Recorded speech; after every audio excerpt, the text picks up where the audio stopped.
If the Eagles don't select a corner in the first round of the draft, they could still very well be in play for a corner on day 2. But the top options will likely be players that project better as nickel corners. Today, we'll discuss the top slot corners that the Eagles could take in the second round.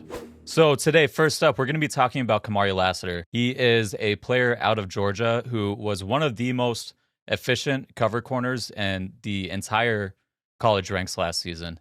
He's a little bit on the slower side in terms of his top end speed, but outside of that, he really makes up for it with fluid hips. He's incredibly smooth. He's easy in his transitions. And despite his speed limitations, he plays with such good technique that he overcomes that. And he was one of the best and most lockdown corners in the entire SEC. On top of that, he's quick to break and rally on throws underneath. He's great transitioning with routes. He showed this off by his impressive three-cone time. And just to add to that, he's got great route recognition from off coverage, can tempo his drops and match short to intermediate breaks.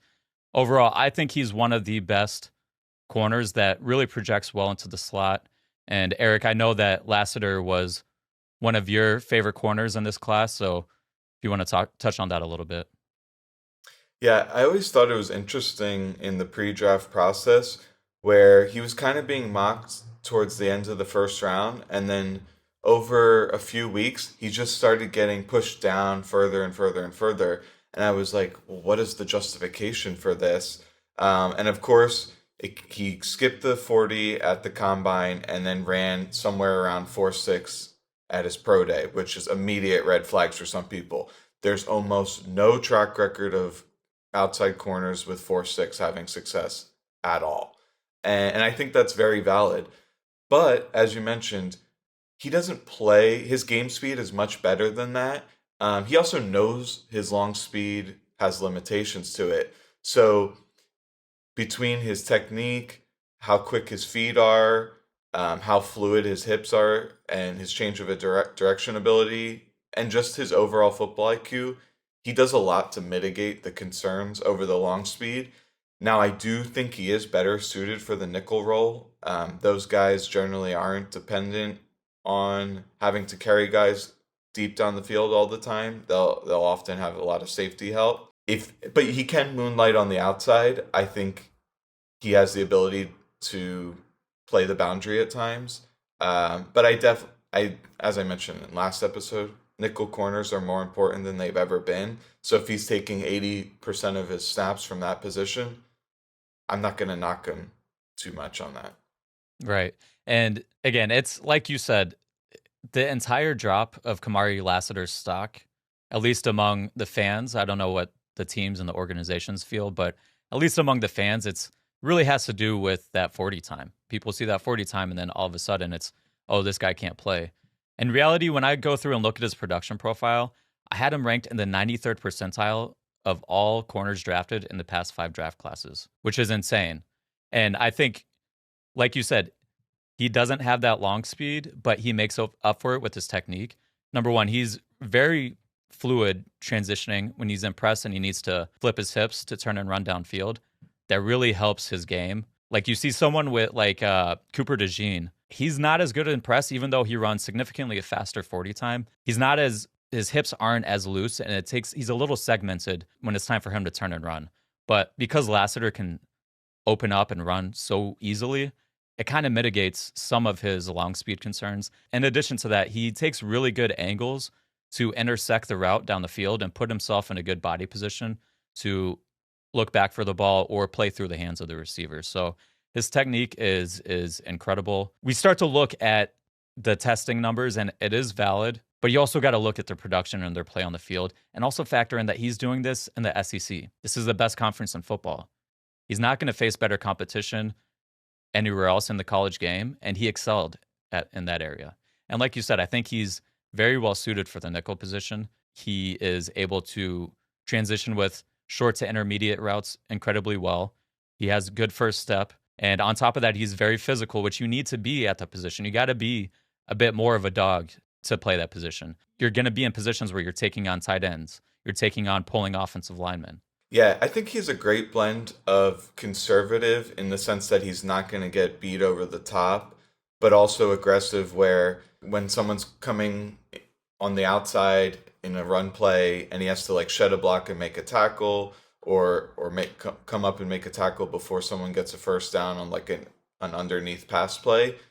He has that nice blend of those two traits. And NFL is becoming more and more a 20-yard and under league because of all these deep drop zones, and teams are inviting a lot more underneath plays, and that's where Lassiter really shines. So if you have a guy who's like a very willing and capable tackler with good football IQ, and that quickness is going to put him in position all the time in those 20-yard and in scenarios, I think that's a nice player. Yeah, 100%. He'll thrive in Fangio's scheme because especially when they play a lot of their quarters-based looks, he's not responsible for carrying the number 2 receiver vertical. He's responsible for matching that receiver vertical and then delivering him to the safety. And then his next responsibility is to get out to the flat, to the curl flat window, or play anything underneath.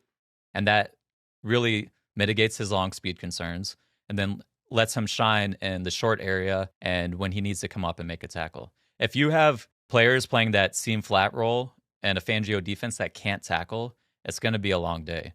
And I think we saw some of that last year with the Eagles, is that they just had issues getting guys to the ground. Lassiter solves a lot of those issues. And there were very few reps where you even saw his long speed as something that exposed him. I saw many reps against Missouri. They have this receiver who'll come out next year, I believe. Yeah, Luther Burden. Yeah, Burden. This guy is probably, I don't know, first round receiver, right? Yep. And he has really good speed, and Lassiter was in his hip pocket almost the entire game. And if you go through his full film, like throughout the entire season, almost all of his targets, it's like that. He's directly like right up against the receiver, and he'll get his head around, and he plays a little bit longer than his measurables would suggest, and so he's breaking up passes all the time. Even though he doesn't have interceptions, I would say his ball skills are good because he's able to locate the ball and swat it out of the air. You know what this reminds me of a little bit is last year with Brian Branch. Everyone was talking about Brian Branch as his first round corner, safety, nickel hybrid, and then he goes out and he runs a 4.58 40. Then all of a sudden his draft stock plummets. But he was a really good football player, and guess what? He was still a really good football player when he got to the NFL. That reminds me a little bit of Kamari Lassiter. Now, it's one of those scenarios where a really good football player doesn't test elite, and so he's probably going to fall a little bit, and that's a player that you should be drafting. You should be taking and scooping up that extra value that you're getting, especially if he falls to where the Eagles are picking in the second round. And speaking of, the draft selections, overall, I think he's a great football player. I think, he is limited due to some of his traits, but if he is there at 50 or 53, he's a guy that I would take. Oh, yeah. I mean, this guy, he's been one of my favorites since I started the process. And oftentimes you can become victim to anchoring bias, where the first piece of information you're exposed to about a player can hold too much weight in your evaluation of them. So then I'll go and I'll say, all right, let me acquire more information, watch more tape, and try to talk myself out of this guy. What am I not seeing that I initially liked? And I never got to that point. I was not able to find enough weaknesses in his game that soured him on me at all. So I would be absolutely thrilled with Lassiter. I think he definitely will drop because of the testing and also because his frame. If he was like 6 foot 200, I think more teams would be willing to try him on the outside. I'm very interested to see when he gets to the NFL what role he'll be put in. But I would be thrilled if the Eagles took him. All right, so the next guy we're going to talk about is Mike Sainristil from Michigan. He's one of the most popular players in the draft. If you look around the draft landscape, if you look around draft Twitter, you're going to find plenty of highlights of Sainristil. He made a ton of plays on the ball during his time at Michigan, and he's been amplified by the fact that they were national champions, and he also had an interception in that game. So his draft stock is red hot right now. Just a little bit about Sainristil. He's an undersized player, and he's got less than desirable length, but he makes up for it with short area and first step quickness. Like I said, great ball skills that allows him to create turnovers. He had 7 interceptions during his career, and he has great toughness and physicality in run support. That's shown off by his 10.5 tackles for a loss. He's great in the screen game and in block destruction, and he's savvy navigating through traffic to find the ball carrier, whether he's dipping through the punch of an offensive lineman or running around a block from a receiver on the perimeter. Overall, he makes a lot of big plays.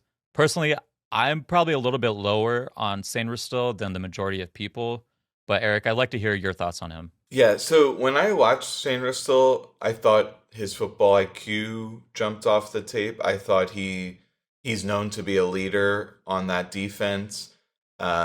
He's a very willing and capable tackler despite his frame, which to me that's probably one of his biggest concerns. I believe he's around 5'10" in the low 180s. You can fact check me on that. And while his 40 time was pretty solid, it was in like the mid 4.4s. I think his game speed is a little bit worse than that. There were times when he was carrying like slot fades, because when he was at Michigan, he was lining up in the slot a fair bit of the time. That you would see him desperately trying to like catch up to the guy and just not quite gaining ground. And then because of that little bit shorter length, he wasn't really able to make plays on the ball, especially when it's like thrown with some loft on the ball. Now, the other thing is I thought Jesse Minter, the DC at Michigan, was really brilliant in deploying him.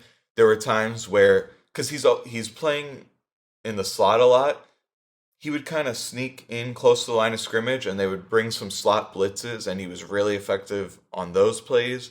There were times, and we mentioned last podcast, where they would kind of bait these underneath throws on the outside. Maybe they'd give up a couple, and then the quarterback would start to be like, oh, I can get that 8-yard curl route on the outside. And then all of a sudden, Sainristil would just break on it from the slot, just kind of start going straight to the sidelines when the ball was snapped. And then the quarterback would just throw it straight to him.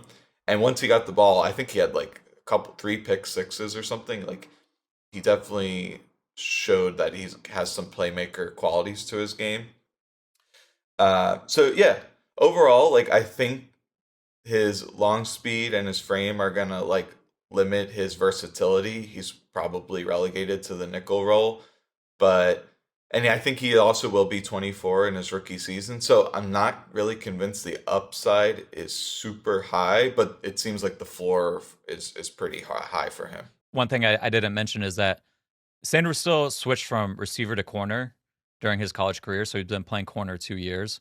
You can see a lot of that in his game. There's just little things that he needs to get better at. His overall 2023 coverage production profile, he ranked in the bottom 5th percentile in the past 5 classes in my model. It was a little better in 2022, but not by a lot. Now, a lot of this is due to the fact that he ranked 161st out of 185 players that I've charted and yards per target, which is one of the most important metrics to kind of predict if you're going to be a good coverage corner at the next level. It's not 100% like anything, but it's a very good predictor. And when you weight it by other metrics, like the fact that his average depth of target was 23rd lowest, while he also ranked 145th in explosive play rate allowed. And he was also in the top 70 and the amount of targets he's faced where the ball was thrown off target or the receiver dropped the ball. All of those kind of weighting against his yards per target really drops him compared to some of the other players in the class. You can tell he's still learning. He still needs to learn some of the intricacies at the position. He needs to get a little better with his footwork and use of hands at the line of scrimmage. He needs to get better with his offhand jam so that he's not locking his shoulders and his hips so that he can turn and run with the receivers down the field a little bit better. He gets lost in coverage at times. There's some reps where you see where he's the curl flat defender and cover 3, and he'll jump inside on a seam route, or he'll take a couple false steps on the seam route before getting out to the flat. Now, he had an incredible interception against Maryland where he recognized that the receiver was going to dive inside, and he runs out to the flat right away, puts himself in position to make the interception, and it was one of his best plays on the season. But again, with the young corner, it's about developing a lot of that consistency. And I just didn't see a lot of that right now from him. There was also some times where he had some trouble switching and matching some route combinations. And Like I said, he needs to take some better angles when transitioning to run with vertical routes. And when he's at the top of the route, there are times where he will bite on those head and shoulder fakes that receivers give him. So, although I thought he made a lot of plays on the ball, that is important, I don't think he's coming into the NFL day one as a starter. He has a lot of stuff he needs to work on and clean up, and I think he will get there at some point. You can't ignore the huge plays that he made, and that is a pretty good indication that he can become a one of the better players in the NFL. But I just think people should temper their expectations for him just a little bit right out of the gate. When you look at Sainristil, he played a significant amount of his reps in the slot. I think it was over 60% each year, and I think one of the years he was over 80%. When you look at the players that get drafted, even the players that end up in the slot in the NFL, there's not a lot of examples of players that played over 50% of their coverage snaps in the slot. There's only 11 players that were drafted or will be drafted that played more than 50% of their coverage snaps in the slot in their final year. Most good corners play outside and then transition into the slot when they get to the NFL. Now, that's not an indictment to say he won't be a good player, but it's just something you have to weigh in the historical significance of a player of his profile and how often do they succeed in the NFL. And of those players that did play in the slot a significant amount, there's really been only two players that have hit, and that's been Brian Branch and Michael Carter II for the Jets. And that's pretty much it. So overall, I think he has high potential just because you can't ignore those plays he's made all over the field, whether that's in the pass game or defending the run or in the screen game. But he needs some refinement. And I wouldn't take him in the second round just because of that. I don't think he's a day one ready player like I think Lassiter is. You add into the fact that he's going to be 24 during his rookie year, and he's going to be playing at a position that ages faster than any other position outside of running back, and he needs some development. So that's a lot to bake in for me to say, hey, we need to use one of our seconds on Lassiter, or excuse me, use one of our seconds on Sainristil. I would take him in the third. We don't have a third round pick anymore, so they would have to navigate or potentially trade back if they were to take him where I would want to take him. Well, that's just my thoughts on his draft prospects. Where do you think, or where would you take him? Yeah, I'm kind of with you because although his measurables are very similar to Lassiter, and just in terms of his like height, weight, arm length, and all this kind of stuff, I didn't think he played nearly as long as Lassiter did. And to me, that's a knock on him. I would probably be comfortable with him early third round. Obviously, the Eagles don't even have a pick there, so there's going to be other corners that I probably prefer over him in the second. Okay, so the last player that we're going to discuss today is Andis Rakestraw out of Missouri. Rakestraw is a player with solid height and good length for the position. He doesn't have the best long speed, but he has good short area and first step quickness that's ideal for the slot and has great change of direction ability. I like that he has the ability to mirror and close on routes underneath. He transitions with routes in the intermediate area very well, and he uses his length to disrupt routes at the line of scrimmage and as the route progresses. Personally, I've softened on Rakestraw as the draft process has gone on. I was higher on him than I was on Kamari Lassiter at first, but the more I dive into it, the more that I think Lassiter is the better overall player. I think he'll be a little bit better in the slot. I do think Rakestraw will be better playing in the slot, and I think that's his ideal fit in the NFL. But what are your thoughts on him? Yeah, when I first watched Rakestraw, I did not like him. I saw there was several plays where there would be like a crosser, so someone would just be crossing his face, and he's in good position. He identifies the route, and he's trying to carry the guy, and then he's just he's not catching up to them. Like if they got even one step on him, he was just in trailing them the entire time. So I prefer when I see guys where they'll be like one step behind him, and then as soon as the QB pulls the trigger, they have a little bit of extra gear and they can come in there and swat it away or intercept it. I didn't really see that from Rakestraw. I do think he has probably a better chance of succeeding on the outside than Lassiter because of his length, and he does have a little bit better long speed. He's definitely in the mold of these aggressive tacklers, so he'll play physically, and he will be the kind of guy. He's probably, I would even describe him as more aggressive than Lassiter. So if you're looking for one of these guys to come in and make a tackle on third down when they throw short of the sticks, I like him to make those type of plays. There is one other thing I should say about Rakestraw is I think he has major injury concerns. He tore ACL in 21, and then he had a groin injury, and then he had a separate uh core injury that was not related to the hernia. And so he missed several games over his career, and these were different parts of his body that were getting injured. So that's always a big red flag for me. So unless you have like the elite measurables or unbelievable tape, immediately I'm like not quite as attractive an option as you would be if without that injury history. Yeah. And I'm not as big of a injury stickler as some people are. It's football. These guys are going to get hurt. And if you haven't been hurt, you're going to get hurt at some point in time. I mean, these guys are going through car crashes every single week. It's not like he tore his ACL in 2021. He did come back in 2022. I didn't see any reports that there was additional, tearing or any other structural damage to his torn ACL. And he's played 2 seasons and has been fine in terms of his ACL injury since then. So I don't think it's like a recurring injury that people need to be worried about. But I hear what you're saying, especially with Maddox, having a little bit of that Maddox history of the guy just hasn't been healthy enough to play throughout most of the seasons. If this was something like a torn Achilles, well, then I'd be out, especially at corner. I can't take a corner with the torn Achilles. That has a horrible history. You mentioned that Rakestraw is probably a little more aggressive than Lassiter, and I'd agree with you. That was part of the reason why I was just like, when you watch him on tape, he just plays with so much energy and so much swagger and so much of that like Pat Beverly, Chauncey Gardner Johnson, like FU energy that it's fun to watch, It's fun to see him get in people's faces. Anytime he makes a tackle, he pretty much like teabags them when he walks over them. Like he's that guy that everyone hates if they're on the other team, but they love him if they're on their team, So I kind of overrated that a little bit when I first watched him. I just had so much fun watching him. But he's an incredibly tough player. He's fearless. He's going to come up and make tackles. He's going to come up, take on offensive linemen. There's a great play against Georgia. Pulling offensive lineman comes up. He bounces off of him, gets back in to make the tackle for loss. It's just little plays like that where you can really see him excelling as a slot corner. And again, like we talked about in Fangio's scheme, when they play quarters or cover 6 or cover 8, he's not going to be asked to really carry people too deep. So I think he'd fit in well there.